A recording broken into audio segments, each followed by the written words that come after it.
Donald Trump సంచలన నిర్ణయాలతో దూసుకుపోతున్నారు. పాలనలో మరింత దూకుడు పెంచారు ట్రంప్. తాజాగా ఫెడరల్ డైవర్సిటీ, ఈక్విటీ, ఇన్క్లూజన్ సిబ్బంది అందరికీ లేఆఫ్లు ఇచ్చేందుకు సిద్ధమయ్యారు. వారందరినీ సెలవులపై వెళ్లిపోవాలని ఉత్తర్వులు జారీ చేశారు. అమెరికా అధ్యక్షుడిగా ప్రమాణ స్వీకారం చేసిన డొనాల్డ్ ట్రంప్ తగ్గేదేలే అంటూ సంచలన నిర్ణయాలతో దూసుకుపోతున్నారు.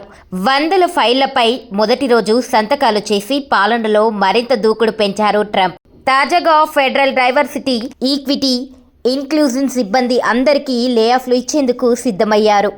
వారందరినీ సెలవులపై వెళ్లిపోవాలని ఉత్తర్వులు జారీ చేశారు. ఫెడరల్ డైవర్సిటీ, ఈక్విటీ, ఇన్క్లూజన్ సిబ్బంది అందరినీ బుధవారం సాయంత్రం 5 గంటల్లోగా వేతనంతో కూడిన సెలవులపై పంపించాలని సంబంధిత ఏజెన్సీలకు ఆదేశాలు అందజేశారు. ఇది ఇవాల్టి నుంచి అమల్లోకి వస్తుందని తెలిపారు. త్వరలోనే వారందరికీ లేఆఫ్లు ప్రకటించనున్నట్లు తెలుస్తోంది. ట్రంప్ తీసుకున్న తాజా నిర్ణయం ఎంతమందిపై ప్రభావం చూపుతుందనే దానిపై ఇంకా స్పష్టత లేదు. ఇక బాధ్యతలు చేపట్టిన వెంటనే జన్మతా పౌరసత్వం, WH నుంచి US ఎగ్జిట్, దక్షిణ సరిహద్దులో ఎమర్జెన్సీ వంటి నిర్ణయాలతో ట్రంప్ అందరినీ ఆశ్చర్యపరిచారు. WHOకు గుడ్ బై.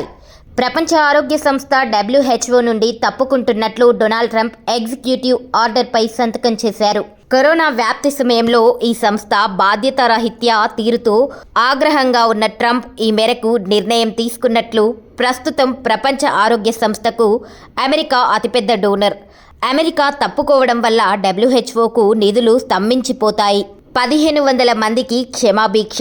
మరోవైపు డొనాల్డ్ ట్రంప్ 2021 జనవరి 6న అమెరికా క్యాపిటల్ భవనంపై జరిగిన దాడి ఘటనలో పాల్గొన్న 1500 మందికి క్షమాభిక్ష పెట్టారు.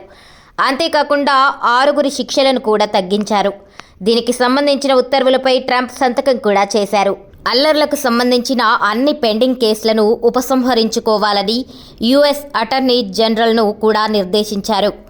ఆ అల్లర్లలో పాల్గొన్న తన మద్దతుదారులను విడుదల చేస్తానని ఎన్నికల టైంలో ట్రంప్ ప్రకటించగా తాజాగా ఆ దిశగానే ఆయన నిర్ణయం తీసుకున్నారు.